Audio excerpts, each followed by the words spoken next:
ধর্মের কথা যারা প্রচার করেন তাদের খুব সাবধান হওয়া দরকার। মুখ দিয়ে যেটা আপনি বের করেছেন সেটা যদি নবীর না হয় তাহলে আপনার কি হবে? আমি আপনার ব্রাহ্মণবাড়িয়া কসবার আল্লাহুম্মা সাল্লি আলা সাইয়্যিদিনা মাওলানা নাবিয়ানা মুহাম্মদ এটা বন্ধ করতে আসেনি। আমি আপনাকে বলতে এসেছি এটা যদি নবীর না হয় তাহলে আপনার কি হবে? এইটুকু আপনাকে বলতে এসেছি। আপনি মানলেন কি আর না মানলেন কি? মানুষই তো জাহান্নামে যাবে না, গরু ছাগল যাবে? মানুষই তো জান্নাতে যাবে না, গরু ছাগল যাবে? গরু ছাগল যাবে না, মানুষই যাবে।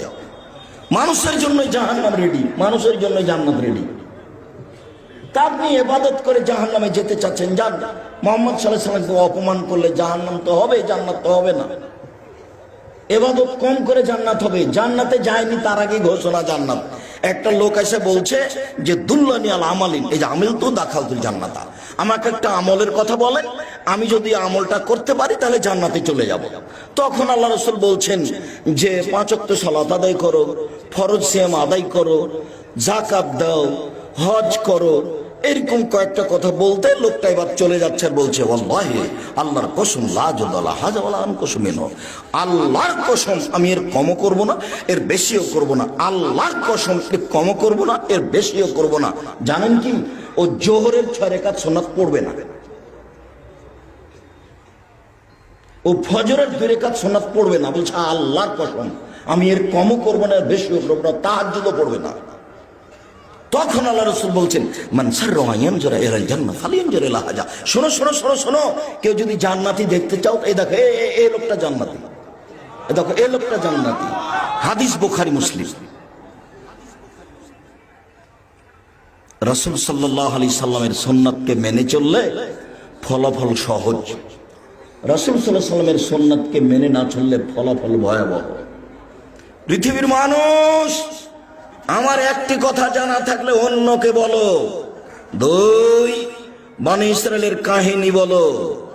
3, কেউ যদি কোনো কথা আমার নামে বলে সেই কথা যদি আমার না হয় তাহলে তার থাকার জায়গা জাহান্নাম। এখন মুকশিদুল মুমিনিনের বইয়ের প্রথম দিকে আছে কে যদি 1 ওয়াক্ত নামাজ কাজা করে তাহলে 80 হোক বা জাহান্নামে থাকতে হবে। এইবার ওই যদি এখন রাসূলের কথা না হয় তাহলে ধর্ম তো সহজ নয়, আপনি যেভাবে মনে করেছেন সেভাবে নয়। ধর্ম একজন মানুষের নামে চলে, একজন মানুষের কথাতে চলে, যার নাম মুহাম্মদ সাল্লাল্লাহু আলাইহি সাল্লাম। পৃথিবীর কোনো মানুষ দিয়ে চলে না ধর্ম। আব্দুর রাজ্জাক সাহেব মধ্যের বাক্যটা যে বললেন বনী ইসরাইলের কাহিনী, ওখান থেকে আমাদের একটু বলেন তো বনী ইসরাইলের কাহিনী বলতে কি? একটু দেখেন তাহলে বনী ইসরাইলের কাহিনী বলতে কি। যেমন হাজার হাজার বছর পূর্বের কোন কাহিনী যেটা আমাদের উপকারে আসবে তার নাম বনী ইসরাইলের কাহিনী। অবশ্যই তা সত্য হতে হবে, মিথ্যে যদি হয় তাহলে আবার হুজুর জাহান্নামে গেছে। তো সত্য কাহিনী কি? আবু হুরায়রা রাদিয়াল্লাহু তাআলা আনহু বলেন রাসূল সাল্লাল্লাহু আলাইহি সাল্লাম বলেছেন লাম ইয়াতাকাল্লাম ফিল মাহাদি ইল্লা সালাসা, পৃথিবীতে মাত্র 3 জন দুধের বাচ্চা মায়ের কোলে কথা বলেছে। দুধ খেতে খেতে শিশু বাচ্চা মায়ের কোলে কথা বলেছে। 1 নম্বর হলো ঈসা আলাইহিস সালাম। দুধের বাচ্চা মানুষ সমাজে নিয়ে এসেছেন মারিয়াম। জনগণ দেখে বলছে ছি ছি ছি ছি ছি ছি, এর বাপ কত ভালো মানুষ, এর মা কত ভালো মানুষ, এর জেনার সন্তান নিয়ে এসেছে। কার সাথে ধরা পড়ে জেনার সে সন্তান নিয়ে এসেছে, অবৈধ সন্তান নিয়ে এসেছে। ছি ছি ছি ছি, এর বাপ কত ভালো মানুষ, এর মা কত ভালো মানুষ। উনি নিজেও বলছিলেন যে আমি সন্তান জাতিকে কি দিয়ে বুঝাবো, কিন্তু নাসিয়া মানসিয়া, আমি যদি মিটে যেতাম সমাজ থেকে, কেউ জানতো না যে পৃথিবীতে মারিয়াম আছে। আমি যদি এরকম হয়ে যেতাম তাহলে কত ভালো হতো। আমি জাতিকে কি দিয়ে বুঝাবো যে এটা আমার সন্তান, আমার যে স্বামী নাই। যখন জিবরাইল বললেন যে আপনার একটা সন্তানের খবর দিতে এসেছি, তখন মারিয়াম বললেন আন্নালি গোলাম, আমার সন্তান কি করে হতে পারে? লাম ইয়ামসাসনি বাশারুন ওয়া লাম আকু বাগিয়া, আমার বিবাহ হয়নি, আমি ব্যভিচারিণীও নই, আমার সন্তান কি করে হতে পারে? আমার বিবাহ হয়নি, আমি ব্যভিচারিণীও নই, আমার সন্তান কি করে হতে পারে? তখন আগন্তুক জিবরাইল বলছেন, একুল রব্বুকা আলাইহি হাইয়্যিন, আরে তোমার প্রতিপালক বলছে যে এটা আমার কাছে একেবারেই সহজ।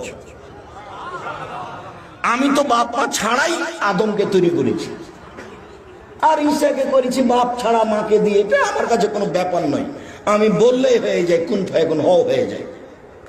এটা আপনার প্রতিপালক বলছে। তো সন্তান হয়ে গেল, এখন জাতিকে বুঝাবে কি দিয়ে? বুঝাতে পারে না, এখন সব জাতিকে ইশারা করছে এদিকে, বাচ্চাটাকে কথা বলে, তখন বাচ্চা বলছে ইন্নী আব্দুল্লাহ আনা নবী, আমি হচ্ছে আল্লাহর বান্দা, আমি হচ্ছে নবী। দুধের বাচ্চা কথা বলছে, দুধ